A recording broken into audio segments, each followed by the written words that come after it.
দল বেঁধে স্কুলে যাচ্ছে পাত্র সম্প্রদায়ের শিশুরা। স্বপ্ন, পড়াশোনা করে একদিন ডাক্তার, ইঞ্জিনিয়ার, শিক্ষক হবে তারাও। কেউ কেউ আবার স্বপ্ন বুনছে উড়োজাহাজের পাইলট হয়ে আকাশে ওড়ার।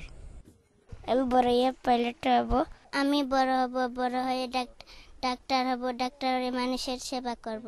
আমি বড় হয়ে ইঞ্জিনিয়ার হব। দারিদ্র্যের কষাঘাতে জর্জরিত পাত্র সম্প্রদায়ের এই মানুষগুলোর জীবন বড়ই কষ্টের। অসুস্থ হলে পায় না চিকিৎসা, নেই কোনো স্বাস্থ্যসম্মত টয়লেট। পানির জন্য নির্ভর করতে হয় ছড়া কিংবা পুকুরের পানির উপর। খাওয়ার পানি টিকল নাই, এই যে ফ্লেটি লেফটিন নাই, আমরা পুকুরের পানি খাওয়াতে আছে, সরাইয়ের ঘাটে আমরা স্নান করতে আছে, এখানে সেখানে আমরা ফায়না করতে আছে, ফায়নার কোনো জায়গা নাই। আমরা তো শিলাপাত্রের উপরে সারা জীবন ভরে আমরা এখানে পূজা পাল করে আসছি।